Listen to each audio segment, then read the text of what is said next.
예전에 어떤 목사님께서 설교를 하시면서 설교 표절 문제가 걸렸습니다. 그런데 이 목사님이 아주 재밌는 표현을 하셨습니다. 자신은 표절을 하지 않았다라는 거예요. 대단한 강심장이죠. 그러니까 사람들이 아니 그러면 다른 분의 설교와 똑같은데 이게 어떻게 된 것이냐 라고 물었더니 자신은 인용을 한 것이다 라고 말했답니다. 그러면서 여러분이 잘 보지 못했는데 제가 설교를 시작하면서 이렇게 시작했고 끝날 때 이렇게 끝났다라는 겁니다. 여러분 이게 무슨 표시인지 아시죠? 이게 따옴표예요. 인용부호를 했다라는 거죠. 자기는 인용했다라는 거예요. 그리고 나서 보니까 미국에서 토크쇼 할 때나 대통령 연설할 때도 가끔 그러더라고요. 이렇게 하더라고요. 이게 보니까 이건 제 말이 아니라 남의 말입니다 라고 하는 말이더라고요. 네. 표절과 인용은 좀 다릅니다. 표절은 남의 것을 가져와서 자신의 것인 양 말하는 거고, 인용은 남의 말을 남의 것이라고 말하면서 자신의 논리를 뒷받침하기 위해 사용하는, 논거로 사용하는 것입니다. 설교는 어디쯤 있을까요? 제가 보니까 설교는 이 표절과 인용 그 어디 중간쯤 있는 것 같습니다. 그래서 재미있는 게 뭐냐면 한국 교회는 예화가 다 똑같아요. 이쪽 지역에 사시는 분도 그 예화를 알고 저쪽 지역에 사시는 분도 그 예화를 알고 이 목사님도 그 예화 사용하시고 저 목사님도 그 예화를 사용하셔서 그 신앙생활 오래 하신 분들 앞에서는 어떤 예화를 사용하기가 어려워요. 다 알아요. 뭐 그렇습니다. 저번에는 제가 성경적 세계관에 대한 시리즈 설교를 했는데 이번 주부터는 그 다음 시리즈 설교를 하려고 해요. 그래서 저도 제 설교에 대해서 인용부호를 남겨야 할 것 같아서 이런 말씀을 장황하게 드렸습니다. 지금 이제 이번 주부터 몇 주간 설교할 내용은 나들목교회를 설립하신 김용국 목사님께서 쓰신 이 풍성한 삶의 첫걸음이라고 하는 책입니다. 책의 내용입니다. 뭐 대놓고 표절하겠다는 뜻은 아니에요. 근데 많이 인용할 겁니다. 저는 같은 본문의 설교도 사실은 새로 써서 하지 예전 것을 다시 해본 적은 없거든요. 원래 계획은 뭐였냐면 하반기에 코로나가 좀 괜찮아지면 이 책으로 이 목장 모임을 진행하려고 했어요. 목장 모임을 진행하면서 제가 피아노를 요즘 연습하고 있거든요. 악보를 다 외웠습니다. 하도 많이 치다 보니까. 그런데 손은 따라오지 않아요. 아무리 같은 것을 반복하고 오늘은 되는데 내일은 되지 않습니다. 그게 뭐냐면 안다고 우리가 그렇게 살아가는 거 아니거든요. 그래서 우리가 다시 알고 제대로 살기 위해서 우리가 함께 살아내보자라고 하는 의미로 이 책을 같이 나누며 함께 공동체, 풍성한 삶의 첫걸음을 살아가는 공동체를 만들고 싶은 것이 제 마음이었어요. 그렇지만 잘 되지 않고 코로나가 또 이렇게까지 늘어나고 있는데, 그래서 그 전에 우리가 한번 전체적으로 이 내용을 다 숙지를 하고 그리고 목장 모임을 시작하면서 그 삶을 살기 위해서 계속 연습하고 말씀을 보고 기도하고 복음을 전하고 공동체를 이루는 삶을 살았으면 좋겠다라고 해서 사전에 이런 풍성한 삶의 첫걸음, 이 삶에 대한 설교를 하려고 합니다. 그래서 여러분 제가 하는 설교와 다를 수 있어요. 그러니까 유튜브도 나와 있으니까 한번 찾아보시고 책도 저한테 있으니까 오셔서 얼마든지 빌려가셔도 되고 구입하셔도 되고 그렇습니다. 여러분 한번 어떻게 다른지도 한번 보시면 재미있을 겁니다. 지난번 성경적 세계관 시리즈를 설교하면서 사실은 한 꼭지를 더 설교했어야 됩니다. 그래 너무 길어져서 7주를 했기 때문에 더 못했는데, 사실 7주 만에 어떤 성경적인 세계관을 다 담아낸다는 것은 불가능하죠. 무리가 있긴 합니다. 그렇게 해서 다 얘기하지 못하는데, 아무튼 신앙생활은 예수님을 나의 주인으로, 나의 그리스도로, 나의 구원자로 영접하면서 시작됩니다. 그런데 많은 경우에 그렇게 예수님을 영접하고 난 이후에 어떻게 살아야 하는가에 대한 안내가 그렇게 많지 않습니다. 한번 생각해 보십시오. 여러분들은 예수님 믿고 어떻게 신앙생활 이렇게 하는 것이다 라고 배워오셨는지. 사실은 그렇게 영적 어린아이로 태어났기 때문에 아기에게는 이유식도 먹여야 되고 말도 걸어주고 놀아도 주고 한순간도 눈을 떼면 안 되는데 그런 자세한 안내가 별로 없었다라는 거예요. 그런 좋은 안내서가 그 서울의 온누리교회에서 사용한 두란노에서 나온 1:1 양육 교재입니다. 굉장히 좋은 안내서예요. 감사하게도 우리 교회 성도들은 그 신앙의 연수라든지 뭐 수준이 조금 있으셔서 그 수준을 넘어 계신다는 것을 제가 잘 몰랐다라는 저의 어떤 실수가 있었습니다. 그런데 그런 신앙의 초보적인 안내를 요약하면 뭐냐면 성경, 예배, 기도, 전도, 공동체 이렇게 요약할 수 있습니다. 아마 이런 말을 들어보셨을 거예요. 성경은 뭡니까? 영적인 양식입니다. 말씀을 먹어야 된다라는 거죠. 밥 먹어야 되는 것처럼 밥 먹어야 된다는 거예요. 또 예배와 기도는 우리의 호흡이다. 영적인 호흡이다. 그래서 계속 기도하고 예배 드려야 된다. 이렇게 배우셨을 거고요. 전도는 운동이다. 살아있으면 움직이는 거잖아요. 그러니까 전도하는 거예요. 그러니까 숨 쉬고 먹고 움직이는 것이니까 예배에 열심히 참여하고 영적인 호흡을 하기 위해서 기도 열심히 하고 성경 말씀을 먹고 자라고 전도하며 움직여야 한다. 이렇게 우리는 배웠습니다. 아주 맞는 말입니다. 지극히 정상적인 말이에요. 굉장히 좋은 말이죠. 예수님을 믿으면 이 말씀 생활, 예배 생활, 기도 생활, 전도, 공동체 이 삶이 반드시 있어야 됩니다.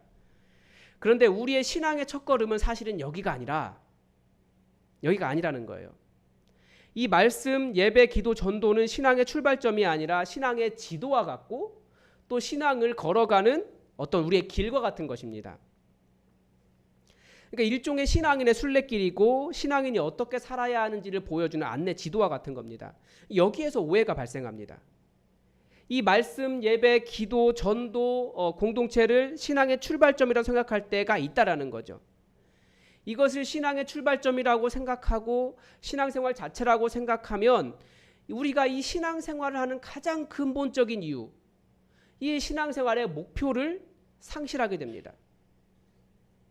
잘못하면 무슨 일이 생기냐면 이것이 목표가 되면 지난주 새벽기도 때 말씀드린 것처럼 하나님께 순종하기 위해 계명에 순종하면서 하나님에게는 불순종하는 일이 그런 상황이 발생할 수 있다라는 거예요.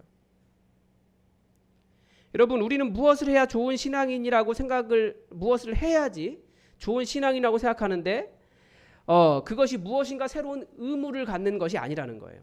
오해하지 마십시오. 말씀을 읽지 않아도 된다. 예배드리지 않아도 된다. 전도하지 않아도 된다. 기도하지 않아도 된다. 공동체 생활 안 해도 된다라고 말하는 것이 아닙니다. 그것은 하나님을 무시하는 행위입니다. 하나님을 무시하지 않아야 되는데 그것이 목적이 될 때 잘못하면 가장 중요한 걸 놓칠 수 있다는 거예요. 여러분, 신앙의 출발점은 무엇일까요? 동시에 신앙의 목적은 무엇일까요? 우리의 신앙은 출발점과 목적지가 똑같습니다. 공간이나 시간의 문제가 아니기 때문입니다. 우리의 신앙의 출발점이며 목적은 하나님 아버지를 알고 하나님을 만나고 하나님을 사랑하는 것입니다. 우리의 진정한 영적인 고향인 하나님 아버지를 만나는 것이 하나님께서 우리를 부르신 이유예요. 너는 내 아들이다. 너는 내 딸이다. 나와 함께 이 아름다운 사랑의 교제를 나누며 나와 행복하게 살아가자라고 하는 것이 하나님의 부르심의 이유지 어떤 무엇인가를 더 해라. 이거 해야 된다라고 부르신 것이 아니라는 거예요. 이 출발점과 목적지가 분명하지 않기 때문에 그 행복한 말씀을 먹는 일 어떻습니까? 혹시 여러분에게 부담이나 어려움으로 다가오십니까? 아니면 예배드리는 일, 아니면 기도하는 일, 복음을 증거하는 일, 공동체를 함께 모이는 일이 왠지 귀찮고 왠지 부담스럽고 왠지 어려운 그런 일이 되어 있다는 거예요. 그래서 맨날 신앙생활을 오래 했는데 난 잘 못해 라고 하는 죄책감과 부족함이 미안함이 나에게 항상 있더라는 거죠. 그런데 예수님은 그렇게 말씀하지 않으셨어요. 수고하고 무거운 짐진 자들아 다 내게로 오라. 내가 너희를 쉬게 하리라. 그러니까 무슨 말입니까? 못하는 사람일수록 잘 안 되는 사람일수록 예수님께 오라라는 거예요. 더 예수님께 나아가야 됩니다.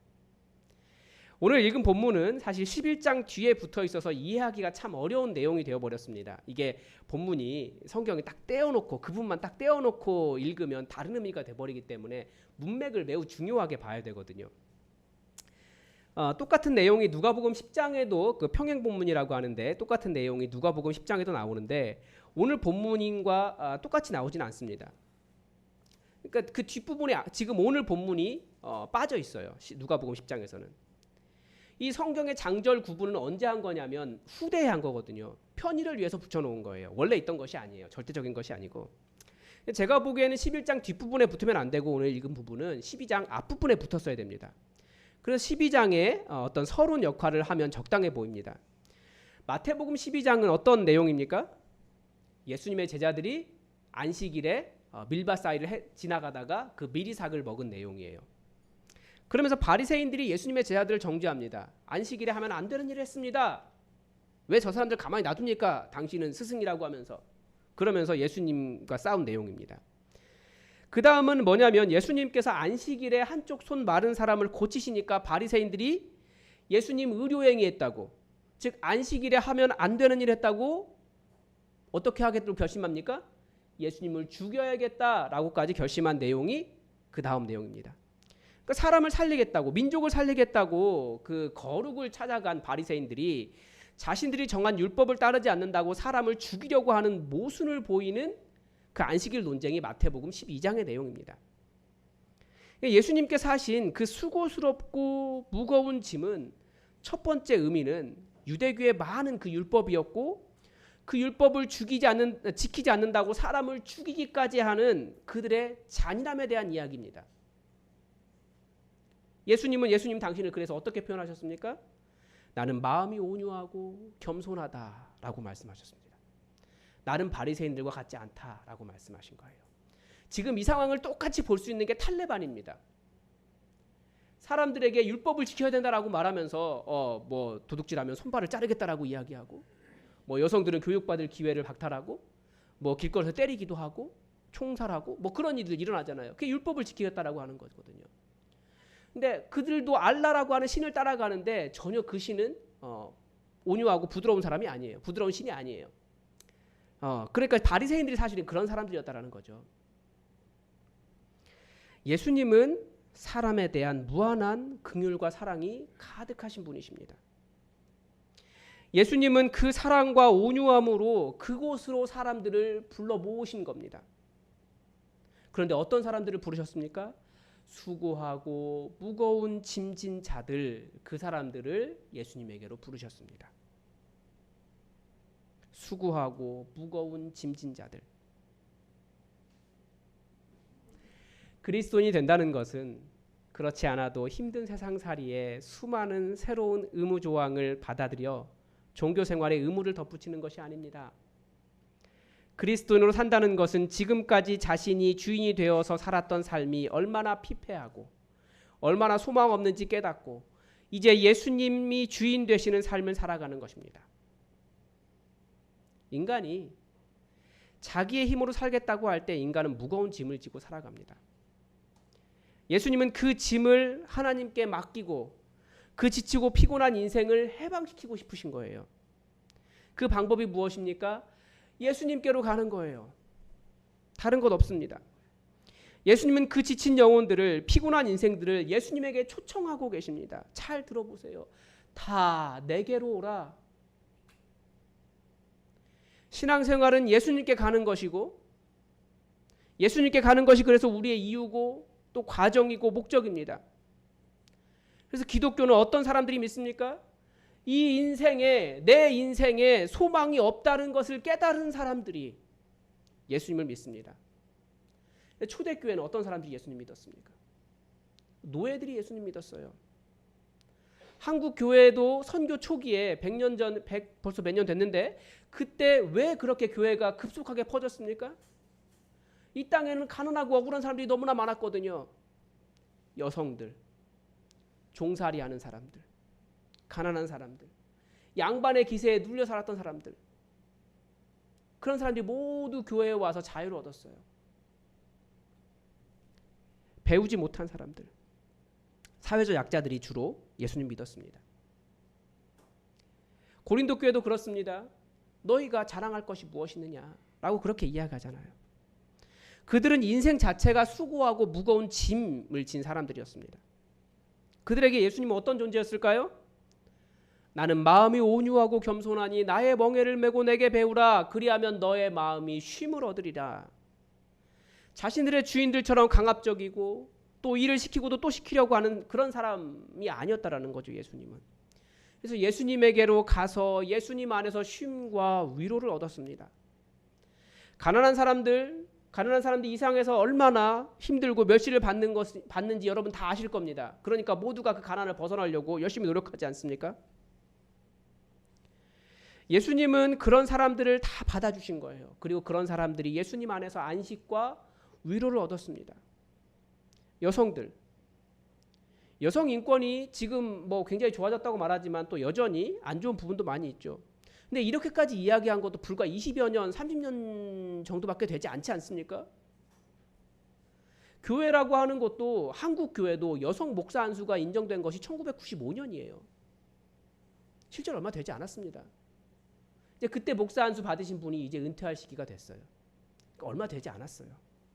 아직도 안 되는 교단들도 많이 있고요. 심지어 그런데 교회 안에서는 어땠습니까? 2000년 전에 그 여성은 아이 낳는 기회에 불과하기 때문에 뭐 여러 가지 이유가 있죠. 뭐 그런 그곳에 교회에는 여성 지도자가 있었어요. 대단한 일이죠. 병든 자들, 예수님 안에서는 그들은 죄인이 아니었어요. 하나님께 사랑하시는 하나님 형상을 가진 너무나 귀한 영혼이었지. 그들은 바리새인들이 정죄하는 것처럼 너는 죄가 있기 때문에 병에 걸렸어라고 정죄당하는 사람들이 아니었다라는 거예요. 현재 교회의 메시지는 주로 뭡니까? 예수 믿으면 부자 된다입니다. 그런데 예수님의 본래 메시지는 그것이 아니었습니다. 교회의 메시지가 예수 믿으면 부자 된다가 된 지는 불과 100여 년 정도밖에 되지 않습니다. 100여 년 전에 흑인들 사이에서 성령운동이 일어나면서, 그러니까 오순절 운동이죠. 예수 믿으면 부자 됩니다라고 하는 것이 메시지가 되었습니다. 그래서 흑인들 목사님들은 지금도 어떻습니까? 내가 예수 믿어서 잘 되어서 복 받아서 부자 되었다라는 것을 증거하기 위해서 금목걸이, 치렁치렁하게 금반지 10손가락에 다 끼고 설교합니다. 그러니까 불과 100여 년 정도밖에 되지 않았어요. 그리고 지금도 부자나 성공한 사람들이 신앙 좋다고 간증을 하지만 예수님은 그렇게 말씀하지 않으셨다고요. 너희 마음이 쉼을 얻으리라. 평안을 약속해 주셨습니다. 정말 삶이 어렵기 때문에 그 평안이 필요한 사람이 예수님 안에서 쉼을 얻기 위해 예수님께 나왔다는 거예요. 이것이 원래 예수님의 메시지였습니다. 그래서 그 마음의 쉼과 위로와 안식이 필요한 사람들이 예수님 믿었어요. 저도 한동안 이 문제 때문에 씨름을 많이 했습니다. 신앙생활을 하는데 최선을 다해서 하는데 삶의 형편이 별로 나아지지 않는 거예요. 많은 사람들이 간증하는 대로 저는 부자도 되지 못했고 뭐 병이 치유되지도 않았고 제가 보기에는 부자이면서 교만하기까지 한데 승승장구하는 사람들과 비교할 때 저는 너무나 패자처럼 보였습니다. 뭐 아직 완전히 치유됐다라고 말하기는 어려운데 그런데 제 안에는 확실한 기쁨이 있습니다. 뭘까요? 내가 예수 믿고 변화되었다라는 거예요. 저는 이 기쁨이 있어요. 예수님을 닮아가고 있다라고 하는 것을 제가 느껴요. 뭐 멀었겠죠 아직까지. 승질 가득한 인생이 아니라 예수님의 그 부드러움과 온유함에 감사하면서 그 안에서 안식을 누리고 있고 그것을 따라가며 변화되고 있다라는 겁니다. 예수님이 부르셨기 때문에 또 거기에 가고 있다라는 것을 많이 느껴요. 감사하죠. 여러분, 예수님은 어떤 사람을 부르셨습니까? 이 질문은 우리에게 다시 적용해 보면 여러분은 왜 예수님을 믿습니까? 나는 왜 예수님을 믿습니까? 이것과 같은 질문입니다. 예수님은 예수님에게 오라라고 우리를 부르셨어요. 여러분 수고하고 무거운 인생을 살고 계십니까?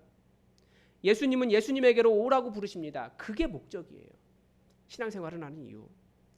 내가 내 인생의 주인이라는 생각을 내려놓고 예수님을 주인으로 모시는 삶으로 오라라고 부르시는 겁니다. 여러분 몸에 질병이 있으십니까? 지난주에 이 본문을 묵상하면서 저는 저의 무거운 짐이 무엇인지 많이 생각해 보았습니다. 많이 있더라고요. 네, 여러분 다 아는 대로 저도 어떤 질병이 있습니다. 예수님께 가는 것이 기도라고 생각해서 새벽 기도 시간에 열심히 고쳐달라고 기도했습니다. 몇 년째 기도하고 있는지 모르겠는데 계속 기도하고 있어요. 그런데 아이러니하게도 그날 당뇨 수치가 가장 높았습니다. 너무 억울했어요. 저는 진짜 이만큼밖에 안 먹거든요. 그건 제 착각일 수 있어요. 네. 그런데 그 기도하는 저에게 변화가 있었습니다. 이런 내적 음성이 있더라고요. 뭐라고 물어보셨냐면 넌 예수님께 나아가서 어떻게 되었냐라고 물어보는 거예요. 그런 질문이 있었습니다. 저를 쭉 돌아보는데 깨달았어요. 내가 예수님 안에 있었기 때문에 저는 쓸모 있는 사람이 되었습니다. 그렇더라고요. 예수님 안에 있었기 때문에 설교도 하고 목사로서, 그리고 우리 이런 코로나 상황 속에서 영상 예배 나갈 수 있도록 이 앞에서 컴퓨터 다 이거 혼자 다 하고 있어요. 이런 것들도 찬양도 그렇고 아무튼 뭐 여러 가지 쓸모 있는 사람이 되었더라고요. 어디에 쓸모 있겠습니까? 딴 데 나가면. 그래서 제가 여러분을 저보다 낮게 여기는 이유가 그거예요. 세상에서 저보다 훨씬 더 위대한 삶을 살아가고 계시기 때문에. 그러니까 병 때문에 기도를 시작했는데 제가 어떤 사람이 되었는가 때문에 제 안에 감사와 기쁨이 넘쳐나고 있었습니다. 병 때문에 예수님께로 나아갔지만 예수님은 저에게 큰 평안을 주셨어요. 예수님은 내게로 오라 말씀하셨는데 그 속뜻이 무엇인지 깨달은 거예요. 왜 예수님께 나아가야 됩니까? 하나님을 만나는 것, 하나님과 함께 살아가는 인생이 되는 것, 하나님과 함께 이 인생이라는 순례길을 걸어가는 삶의 초청이 거기에 있었다라는 거죠. 다시 말씀드립니다. 여러분의 신앙에서 가장 소중한 것이 무엇입니까? 바로 우리를 불러주신 하나님 아버지를 알아가는 것이고 하나님과 인격적인 관계를 맺는 것입니다. 왜 말씀 보십니까? 하나님 뜻대로 살려고요? 여러분 하나님의 뜻대로 잘 살고 계십니까? 다들 하나님의 뜻이라고 말하지만 자신을 주장하지 않던가요? 죄송하지만 이 바리새인들도 예수님 죽일 때 그것이 하나님의 뜻이라고 이야기했습니다. 우리는 주님 오시는 그날까지 하나님의 뜻을 완전하게 살아낼 수 없는 사람들이에요. 우리는 은혜를 따라 살아가는 사람들이라고요. 그래서 우리가 말씀을 보는 이유는 하나님을 더 알아가는 거예요. 오늘 내가 이 하나님 만나러, 그리고 그 하나님 닮기 위해 우리는 말씀을 먹는 겁니다. 우리는 영원히 하나님 될 수 없어요. 그냥 하루하루 그 하나님 알아가고 말씀하신 하나님 음성 듣고 하나님과 함께 동행하는 거죠. 왜 예배 드리십니까? 우리가 오늘 예배 드리는 이유는 하나님 앞에 서 있는 겁니다. 하나님 지금 여기에 계세요. 여러분, 아니면 예배 드리러 오셔서 최철규 목사 설교가 왜 이렇게 은혜가 없어 라고 생각하십니까? 그런 마음 있으십니까? 우리는 온 마음과 온 생각과 온 정성을 다해 하나님 앞에 서려고 노력하셔야 됩니다. 그러니까 최철규 목사를 바라보는 마음은 그게 뭐냐면 내가 서비스 받겠다라고 하는 마음이에요. 그러나 예배는 내가 하나님께 드리는 거지 내가 하나님께 무엇인가 받으려고 하는 게 아니라는 거예요. 하나님을 만나는 시간과 자리가 바로 이 예배입니다. 그래서 하나님을 기뻐하며 하나님 앞에 서시려고 노력하셔야 돼요. 하나님은 세상의 무거운 짐을 내려놓고 이 시간만큼은 하나님 앞에서 쉬어라 라고 그 자리로 우리를 불러주신 겁니다. 여러분 왜 기도하십니까? 제가 서슬퍼렇게 왜 새벽 기도 안 나와? 하니까 기도의 자리로 나오십니까? 그런 부담이 솔직히 있으시죠? 많은 분들이 그런 부담을 가지고 계시더라고요. 그런데 기도의 자리는 왜 나오는 겁니까? 하나님을 만나는 기쁨이 있기 때문에 기도의 자리로 나가는 거예요. 천지의 창조주이신 크신 하나님을 만나는 위로와 쉼의 자리가 기도이기 때문에 그 자리로 나가는 겁니다. 우리 기도 제목이 이루어지지 않을 수도 있어요. 그런데 그 자리가 하나님을 만나는 기쁨이 있다니까요. 그 안에서 쉴 수 있어요. 여러분 하나님 만나고 싶지 않으십니까? 그런 면에서 저는 여러분을 정죄하고 하려는 마음이 있습니다. 왜 안 나가냐고. 하나님을 믿는다고 하면서 하나님을 만나는 자리는 생각보다 많이 찾지 않는 것이 또 우리의 습성이에요. 기도가 사랑하는 하나님을 만나는 행복하고 기쁜 시간이 아니라 의무감에 가깝다는 것을 반증하는 거죠. 근데 기도는 하나님을 만나는 즐거운 시간입니다. 그리고 그 안에서 쉬는 시간이에요. 그래서 예수님은 어떻게 하셨나요? 아무리 피곤하셔도 그 기도의 자리를 찾아가셨습니다. 하루 종일 사역에 시달리셔놓고도 밤에 가셨고요. 또 사역을 시작하시기 전에 아침에 새벽에 나가셔서 그렇게 하나님을 만나는 자리로 그렇게 가셨어요. 보여주신 거죠. 그리고 예수님은 제자들에게도 기도를 계속 가르치셨고요. 삶으로 기도를 보이셨습니다. 그리고 실제로 그렇게 기도하는 교회는 부흥하고 기도하는 인생은 망하지 않습니다. 왜 전도하십니까? 내가 예수님 만나서 변해가는데 그 기쁨을 전하지 않을 수 있습니까? 그래서 이 설교를 준비하고 있는데 지난 주간 저는 계속 이 찬양을 불렀습니다. 이걸 같이 해야 되나 말아야 되나 고민을 했는데 제가 그냥 할게요. 네. 네, 제가 할게요. 네. 죄에 빠져 헤매이다가 지쳐버린 나의 모습은 못 견디는 아픔 속에서 그렇게 쓰러졌을 때 아무도 오는 사람이 없어 정말로 난 외로웠네. 그때 주님 내게 찾아와 사랑으로 함께 하였네. 병든 자여 내게 오라 가난한 자 내게 오라 죄에 빠진 많은 사람들아